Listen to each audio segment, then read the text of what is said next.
Welcome back. It is 1650. We are halfway through this century, if you can believe it. In the last one, what even happened, to be honest? Josiah and Jacqueline and Isaac are doing their thing. Dakota tells Chogan he doesn't want to marry. Humphrey visits our family and harasses them. But he also gets turned down for a title. Okay, that's what happened last time. Just looking at my notes. This year, I'm scared. I'm very scared. But let's not start there. Barbara Dubois, no 12, 16, or 18. She survives. Humphrey the Fifth and Lydia Hobart are both becoming toddlers, no 4, 8, or 17. No way. No way. Ooh, Lydia. Oh, I'm sad. Our Humphrey naming line has come to an end. Oh gosh, no 4, 8, or 17. Huh? Okay, Austin. 7 or 14. He cannot get a 7 or 14. Please, Austin. I can't even look. Don't look. He survived! Oh, good. Oh, good. Okay, okay. We're okay. I don't know why I get myself so worked up, but anyway, Amity Hobart becoming a young adult. No 3, 9, or 20. Oh, Amity. I'm so sorry. Was Amity supposed to marry? Yep. That's too bad. Okay, and then Solomon Waldrick with his adult part 2. That's our Solomon. Has to get at least a 9. He does. He lives to continue to have a bad marriage. Okay, 1650. Let's see what we have here. One birthday. Yep, just Squanto. Okay, wow. Sounds like a plan. Let's hop into the game. So here we are with Dakota. I'm actually kind of speeding through the wee hours of the morning, but Dakota and Sokanon have been talking a lot. Sokanon was just, it's not that she doesn't support Dakota and Rebecca, it's that she wants to make sure that he knows exactly what he's getting into, because she saw, not only with like the various couples that have come through here, but also, her own sister getting married to his father, and like all of the complications that can come with having to leave the home that you've known forever and join a new community and not really understanding that culture or any of that stuff. Like, there are definitely going to be growing pains, and she wants to make sure that they're ready for that and that they're willing to do the work on that versus just thinking that everything is going to work.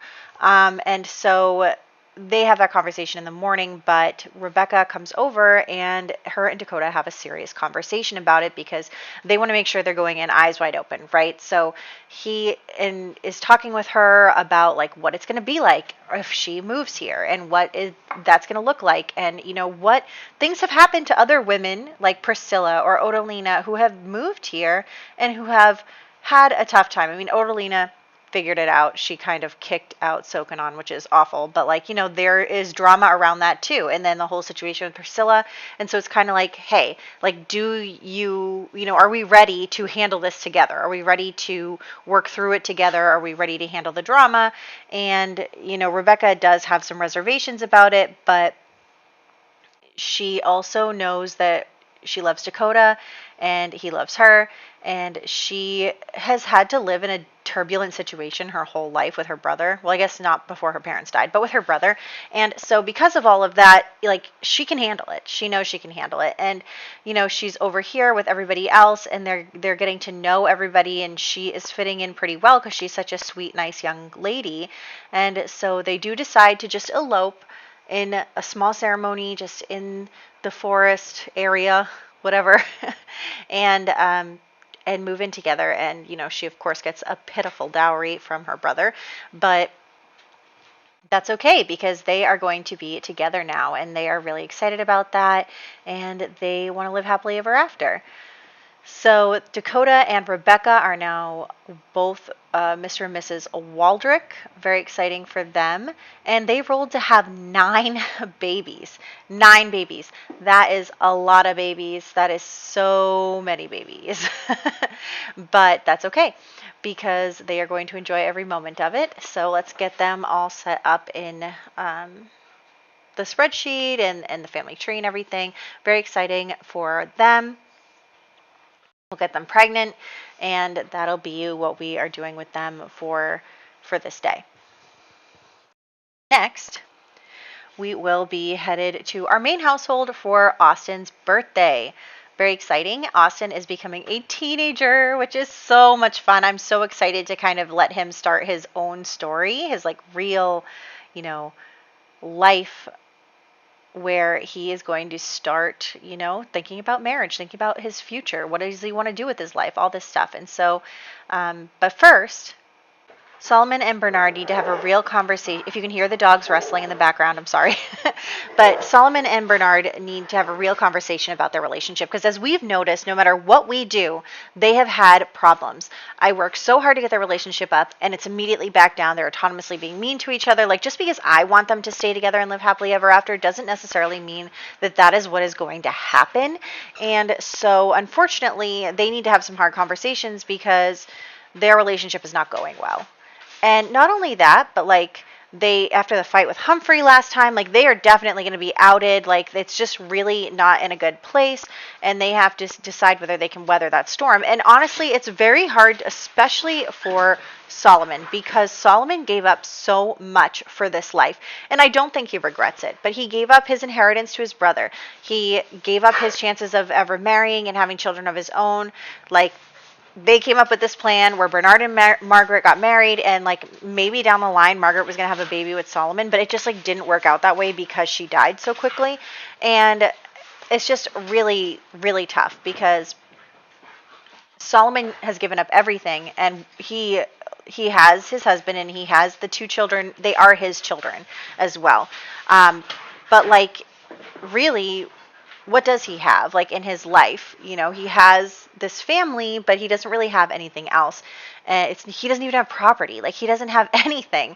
And so he is definitely struggling there. I mean, there you can see that they're trying to be flirty with each other and it's not working. Like it's just a really serious conversation where they are going to have to really think hard about whether or not they are going to end up together or not, because they need to start having these talks, because it's not good. All the fighting in front of the children and stuff, it's not good. And so they have to decide whether or not they are better off as friends, and as co-parents. So they are struggling through that conversation. And, like I said, I really wanted them to work out, but I just feel like the game is telling us that it's not working. The game is kind of telling us that it's not happening. So at some point, we're just going to have to accept that situation. But it is also Austin's birthday, so we're not going to make any serious decisions today. We are going to just start making the birthday cake and start getting ready for the birthday. Obviously, because of their family situation, they are not going to be having a lot of people over or anything, but they're just going to have a small party with just the 4 of them, the 5 of them if you count the horse. And so they are going to be here and to be having that as soon as they're done with this conversation that really is going on for quite some time. I can't believe I just stayed on this for so long. Okay, so yes, we're going to make the birthday cake and we're going to get ready for Austin to age up into a teenager, which I'm so excited about, you guys. I can't wait to see like how he looks. Like, he does look a lot like his father right now, in my opinion. I mean, maybe a little bit of Margaret in him, but definitely a lot of his father as well. So let's get him to blow out the candles. Come on, everyone gather around so that you can have cake together and everything. Very exciting. There we go. And I was trying to think of what I think is like a good trait for him, because I didn't want him to just have a trait that we randomized necessarily, because the first one that came up was like self-absorbed. And I'm like, that is not what this kid is about. But we did choose paranoid, and I feel like that is fair based on the way he grew up, where he kind of had to have a lot of secrecy in his life. I'm trying to fix, because, okay, so why doesn't this game just persist the same skin, what's it called? Like the skin items, whatever it is, onto them? Why didn't he grow up and have the same birthmark? That's so weird to me. But anyway, we're going to add a few freckles and just, a couple little things. We want to make him a little more interesting looking since we're actually, he's our patriarch. And of course, there goes Bernard getting abducted by aliens. But yes, so we have Austin here, and he is going to go for a quick horse ride. Now, Austin has always been a horse lover, and he is really excited about everything. I mean, the horse is elderly, but we're doing our best here to continue. Do not freeze to death, please. And so he really loves horses and riding horses and all of that stuff. And so nearby actually has been like a horse training center that has opened up. And so he's really excited to try that out for the first time. So we're going to come out here and we're going to have them practice with the barrels. And so he is just super excited to try new things. Him, and I think the horse's name is Starlight. But he's really excited to try new things. And so he's just going to go around and around and be working on that and seeing how it goes. Of course, poor Starlight is elderly, so she won't be lasting very long, but we'll get another horse after she goes. But yes, so he's just going around and around and around and around. And he is learning some new things, maybe meeting some other people who have horses. And so someone tells him, like, hey, you should try, competing. Like, you seem like you're a decent rider. Like, so he's going to try out the, for some reason it did not work right away, but he's going to try out the, what's it called? Like the country relaxation riding, whatever. And then we are having a baby be born. So we have Rejoice Smith being born to the Smith family. And I get Esther pregnant again, and it is another girl. So because of that, now keep in mind we gave the Smith family the gray color, but there's going to be no boys. So there's going to be no one to carry on the Smith name from Jonathan, at least. So we're going to take back that color from them. But yes, Esther and Jonathan are going to have one more child, and it is going to be a girl. But back to Austin, who just won his beginner's horse riding competition, and he was super excited about that. He got $300 from that, and so he's going to come home and he's going to be like, oh my gosh, like, I did it. Like, I can't believe it. I think this is, I love horses. I've always loved horse riding, and I think that this is my jam. I think this is my calling. I want to be a professional horse rider. And his parents are really supportive of that. I mean, especially he came home with $300. Why not, right? So next, we are going to head over to the other Dubois household. Now, we know that Temperance and Jacqueline have been practicing magic behind Humphrey's back, and unfortunately, little Humphrey V, who is the only boy right now in the Dubois family, is going to be losing his life. We did lose little Humphrey V. Unfortunately, I feel so bad for him, but he's got to continue on.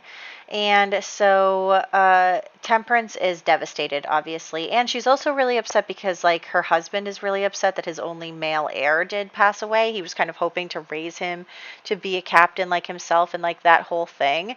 So he is really upset that his son died, and so they're just really struggling. And in that, she is going to invite over Jacqueline and basically be like, can you help me? Like, can you help me, please? Can we try to use magic in order to bring my son back to life? And so that is something that she really wants to do. So we're going to have them be trying to use magic to bring the baby back to life. I think there are spells for that, or maybe potions. I'm not really sure, but I don't know off the top of my head. It's not going to work because obviously we know that Humphrey is dying this year. But they're going to be trying this magic thing out. And of course, Humphrey IV is going to catch them because for some reason she came all the way outside to do this.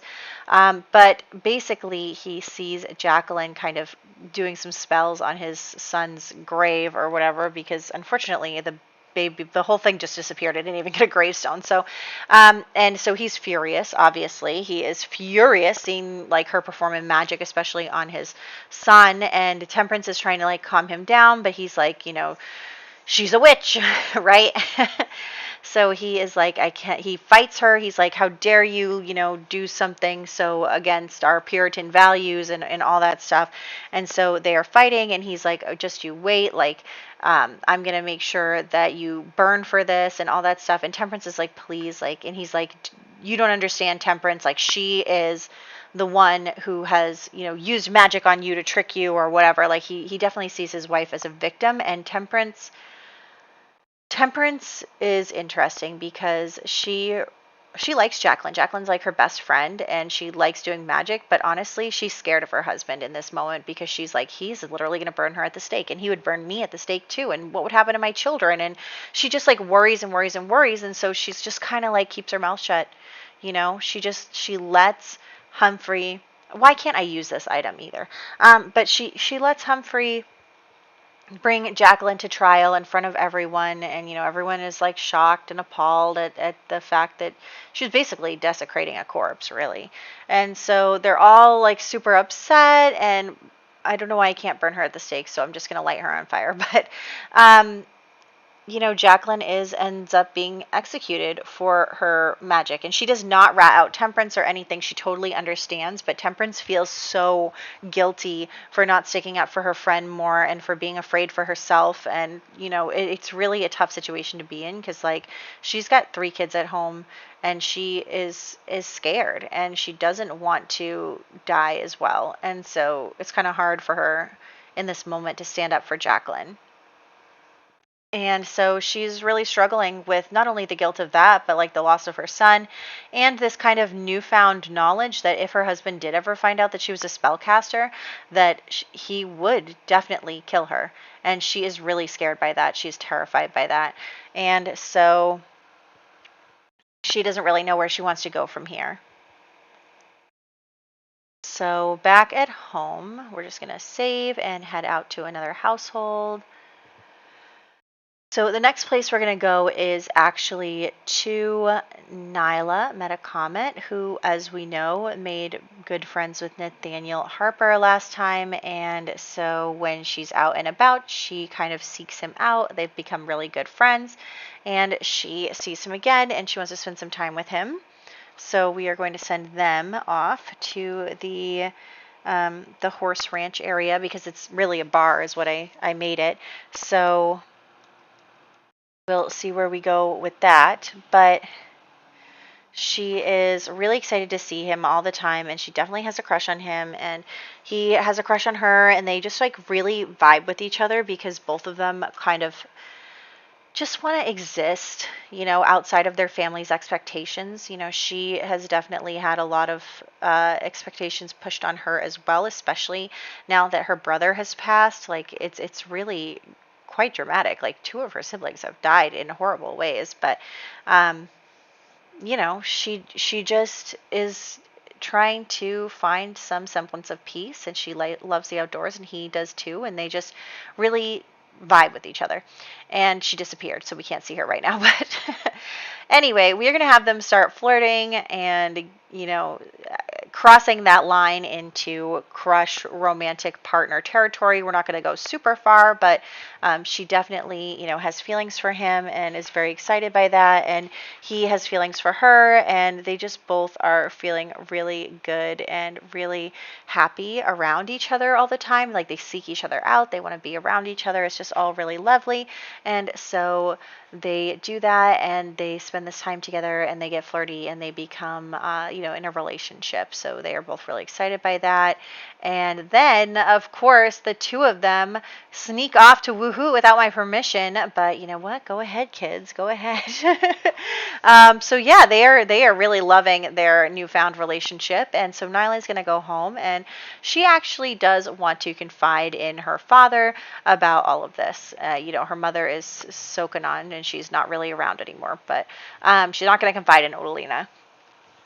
But yeah, so she confides in her father about it all, and she is really, happy that he is pretty supportive of her. I mean, he married Odalina, so he can't really talk, right? But he is definitely trying to make her aware, just like Sokanon did to Rebecca, make her aware that there are challenges that will face her, especially considering, his father's reputation around town, not really a very good. But, he tells her that the main thing that he wants is for her to live here. If they're going to get married, they need to live here with them because he is not willing to let his daughter kind of go off. Like, he's seen what happens to women who move in with their husbands and have to deal with, he's seen what happened with Priscilla and everything. And he's like, no, you're going to continue to live under my roof. He can come live under my roof, but I do not want anything to happen to you because you have left, your father's embrace, So that is something that they struggle with. And then we are going to next head over and see Nathaniel Smith. It kind of kills me that they're both named Nathaniel, but Nathaniel Smith. So there he is. And he really wants some respectable lady to like him, but that is not what is happening in his life. And he actually meets Cameron here. So we do add a new family into our save. It was by Supergirl 1333, originally by Seb Marin. And this is the Anderson family. It has parents Tom and Natalia, and then children Cameron and Sadie. So this is Cameron, who's a bit younger. He's new to town, so he doesn't know what a POS Nathaniel is, so he is hanging out with him for a while. And Nathaniel, of course, starts talking about his sister Elizabeth, and he talks about how his sister is now old enough to get married and how he's like basically going to sell her off and all of that stuff. So he just is willing to do whatever in order to get what he wants, right? And so Cameron's kind of like, ew. Cameron thinks it's gross, but Nathaniel, continues to make these gross comments about, like, maybe I'll give her to Isaac, now that he doesn't have Jacqueline, maybe him and Josiah can share her. Like, he really is gross. He is awful. And so Cameron sees that, and he kind of, like, dips. He's like, I gotta go home. So they do go home. And next, we are going to come and just do our birthday situation. So, birthdays for this year, we have Barbara Dubois becoming an infant, Humphrey Dubois V passing away, Lydia Phelps becoming a toddler, Austin Dubois becoming a teenager, Amity Hobart passing away, Squanto Yazzie becoming a child, Rejoice Smith and Prudence Hobart being born and becoming infants. So that is what is going on for birthdays and all of that. So very exciting stuff, and we are going to continue on. I'm really looking forward to Austin's future, and I'm really looking forward to what goes on with him. So I hope you guys are excited too, now that he is a teenager, and I will catch you in the next one.